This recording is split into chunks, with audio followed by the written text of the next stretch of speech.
susah membagi waktu antara kuliah dan juga organisasi. Karena ada beberapa organisasi yang memang kayak tabrakan sama jam kuliah yang terkadang mengharuskan kamu untuk memberikan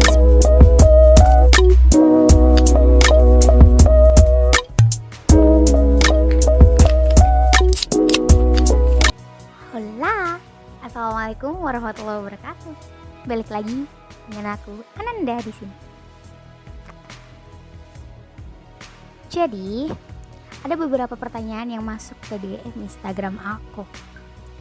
Apa sih Kak suka duka dari mengikuti organisasi internal kampus? By the way, aku juga pernah tergabung dalam organisasi internal kampus. Menurut aku pribadi, suka dan dukanya itu berbanding seimbang dari apa yang kamu keluarkan. Wah, apa tuh? Jadi kalau misalnya kamu mengerjakannya dengan ikhlas, dengan sukacita, kamu tidak akan pernah merasakan dukanya apa di dalam mengikuti organisasi internal kampus. Nah, karena aku bingung nih ngejelasinnya, karena menurutku juga aku happy aja, aku senang aja gitu kan untuk mengikuti organisasi internal kampus. Aku cobalah search di beberapa sosial media dan juga di internet juga. Di sini ada beberapa yang hampir sama. Jadi aku ambil secara general gitu. Sukanya itu kita bisa punya banyak teman. Wah, kita bisa punya banyak relasi.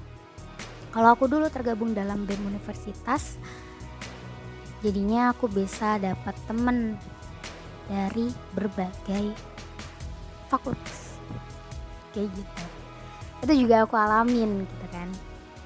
Jadi aku tuh dulu anak fakultas ekonomi, tapi aku juga bisa punya teman dari fakultas-fakultas lain berkat tergabung dalam organisasi internal gitu. Jadi itu nilai plusnya ya. Lalu dapat informasi lebih banyak. Hal ini tuh dibutuhkan karena semisal ada pengumuman dari pusat yang ternyata teman kita sekelas gak ada yang tahu, karena kita memiliki jejaring pertemanan yang cukup baik dari fakultas lain, itu jadinya kita bisa dapat informasinya lebih dulu biasanya kayak gitu. Lalu yang keberapa nih berarti ya? Ketiga. Yang ketiga mungkin kita bisa dapat bertukar pikiran, atau biasanya kalau di mahasiswa baru itu biasanya suruh bikin PKM. PKM itu kayak apa ya? Lupa aku nama lainnya PKM. Mungkin nanti kalau ada yang tahu tulis di bawah ya. Nah, PKM ini tuh mengharuskan kita tergabung dalam satu kelompok. Itu tidak hanya dalam satu fakultas saja, tetapi bisa 2 atau 3 fakultas menjadi satu gitu. Nah, lalu selanjutnya mudah dikenal atau lebih dikenal. Kenapa begitu? Karena kan kita temennya gak cuma dalam satu fakultas atau dalam satu kelas saja gitu. Jadi kita bisa kenal orang banyak dan orang banyak lebih bisa kenal kita. Dan kalau misal kenalan kan juga enak. Saya anak BEM. nggak bercanda ya teman-teman, tapi itu bisa menjadi motivasi kalian. Tapi jangan lupa bahwa tujuan utama kalian untuk merantau dan untuk kuliah itu untuk menuntut ilmu. Oke? Dan mungkin ini yang terakhir dari aku, tapi mungkin masih banyak lagi sukanya dalam tergabung di organisasi internal kampus, yaitu bisa belajar banyak hal yang gak kita dapetin di kelas. Mungkin kalau misalnya aku di dalam kelas gak tahu bagaimana cara berpresentasi dengan baik kan, kita diuji, diasah skillnya di dalam organisasi, memanage emosi juga, karena setiap kita mengerjakan suatu program kerja pasti kan ada evaluasinya juga.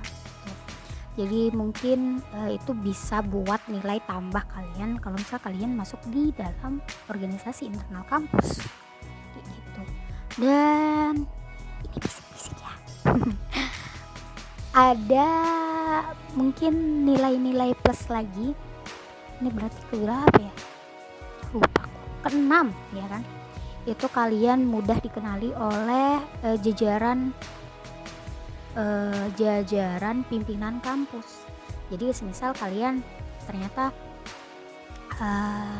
bendahara BEM gitu, otomatis kan anggaran kalian yang naikin tuh ke rektorat.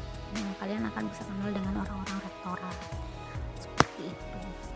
Mungkin nanti kelebihannya lagi, suka dari tergabung di internal kampus, organisasi internal kampus, teman-teman bisa langsung aja tulis di kolom komentar di bawah ya. Untuk dukanya mungkin ini banyak dirasakan sama anak-anak organisasi. Yang pertama yaitu susah tidur atau kurang tidur. Kenapa aku bisa ngomong kayak gini? Karena aku pernah banget jam 1 baru pulang rapat, jam 7 harus ada kelas. Jadi mengharuskan tidurku tuh hanya sesingkat itu, belum lagi ada tugas.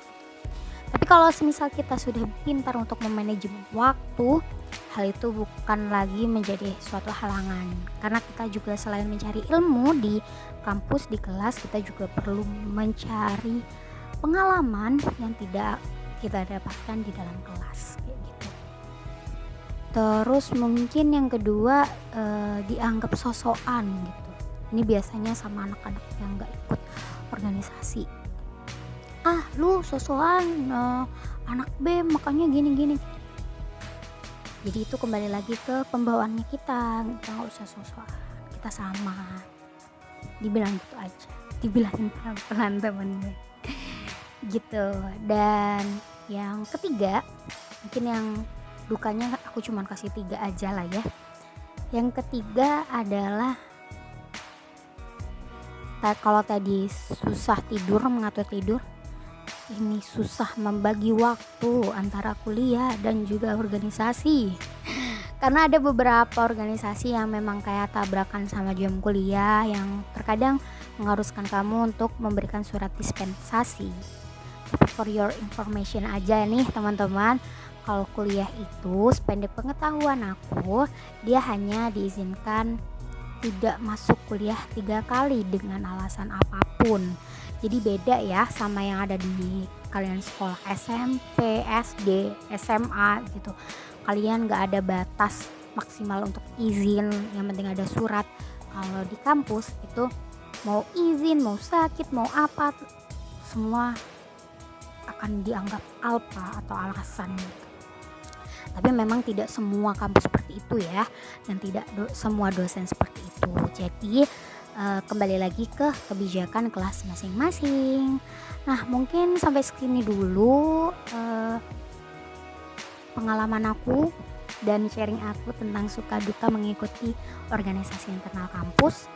Untuk next video kalian bisa request di kolom komentar di bawah, dan juga jangan lupa untuk like, comment, subscribe, dan sebar video ini biar bermanfaat ke teman-teman kalian. Thank you. See you. Wassalamualaikum warahmatullahi wabarakatuh.